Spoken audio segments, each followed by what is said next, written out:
iyadoo fanaaniinta Soomaaliyeed kooxahooda kala duwan ay ahaayeen dad isjecel, isqiimeeya, isna tixgeliya ayaa haddana waxaa dhicaysay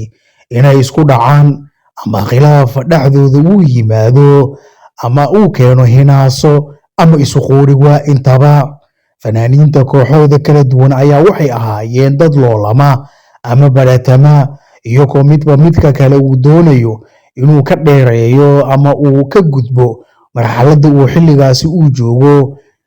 Haddana sidaas ay tahay ayaa fanaaniinta kuwa awoodo iyo madax lagaga dhigo kooxo inay iyaga ku takrifalayeen awooddaasi la siiyey, taasoo keentay inay isku dhacaan fanaaniin kale oo iyagu xilligaasi ka hoos shaqaynayay. Haddaba maanta waxaynu soo qaadanaynaa qiso aad iyo aad loogaga yaqaano geyiga Soomaaliyeed, gaar ahaan waa beri Hargeysa, oo ah khilaaf soo kala dhexgalay fanaaniintii u badnaa kooxdaasi iyo weliba abwaan weyn oo geyiga Soomaaliyeed caan ka ah oo isagu madax loogaga dhigay kooxdaasi. Abwaanka weyn ee Maxamuud Cabdilaahi Ciise Sangub, oo isagu ka mid ahaa abwaaniinta Soomaaliyeed kuwooda magaca iyo maamuuska Ilaahay uu ku maneystay, ahna abwaan hodan ka ah Soomaaliga iyo weliba suugaantiisa. Abwaan sameeyey heese aad iyo aad u badan, riwaayado aan la awoodin in la soo koobo. Maxamuud Cabdilaahi Ciise Sangub oo ku sugnaa magaalada Muqdisho, oo ka mid ahaa fanaaniinta magaalada Muqdisho, ayaa isagu waxaa loo bedelay oo madax lagaga dhigay waa beri Hargeysa, halkaasi oo ay joogeen fanaaniin waaweyn oo iyagu fanka Soomaaliyeed soo bilaabay intuusan abwaan Sangub fanka uusan soo gelin.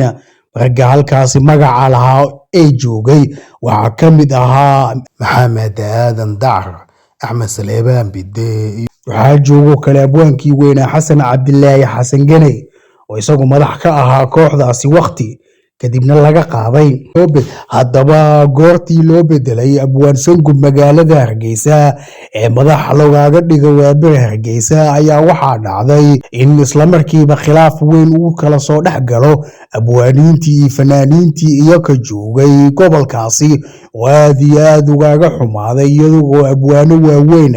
oo aad iyo aad Sangub fanka kaga soo horeeyay ee magaalada joogaan in isagii loo soo magacaabo magaaladaasi si uu madax ugaga noqdo. Fanaaniinta iyo abwaanada dooda ka keenay magacaabistii abwaan Sangub waxaa u badnaayeen fanaaniin iyo abwaano ka soo jeeda beesha Isaaq oo iyada u badan dadka deegaankaasi ama ahba gebigoodba. Haddaba abwaan Sangub oo isku dayay inuu xalliyo khilaafkaasi yimid ayaa u xalismi waayey, kadibna wuxuu go'aan ku gaaray sida aynu soo xiganay ama dadku ay sheegaanba inuu isaga maadaama awood loo siiyey dadka dooda iyo khilaafka ka keenana uusan dhegi jalaq u siinin. Abwaan Sangub ayaa wuxuu isku dayay qayb ka mid ah fanaaniinta beesha Isaaq inuu la saaxiibo, isagoo soo dhaweystay kuwuu awooday inuu fahmo. Abwaan Sangub oo isaga qudhiisa abtiyaal ay u yihiin ayaa aad iyo aad waxaa la yaab ku noqotay in abtiyaashii ay dood ka keenaan wiilkoodii loo soo magacaabay xilka. Dad badan ayay u muuqatay uquuri waa inay tahay iyo weliba hinaase ay ka qaadeen iyagoo jooga halkaasi in laga dulkeeno abwaan laga soo bedelay magaalada Muqdisho.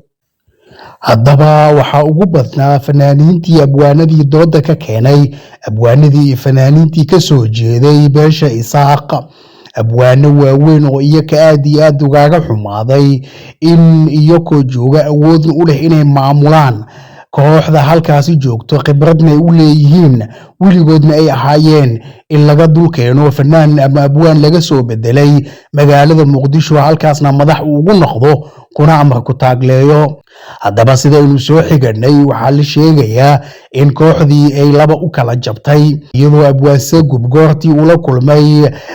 khilaafkani aad u badan iyo diidmadani ka imaanaysa abwaaniin magac iyo maamuus leh, ayuu wuxuu bilaabay inuu kooxdii ula saaxiibo fanaaniintii iyo abwaanadii iyo musishinkii iyagu ka soo jeeday koonfurta Soomaaliya. Inkastoo laba fanaan oo iyagu ka soo jeeda beesha Hawiye ay kooxaysiga iska diideen lana safteen lana socdeen fanaaniinta iyagu ka soo jeeda gobolkaasi u badnaana Isaaq, labada fanaan ee iyagu inay kooxda Abwaan Sangub galaan iska diiday waxaa weeye fanaanka weyn ee Xasan Aadan Samatar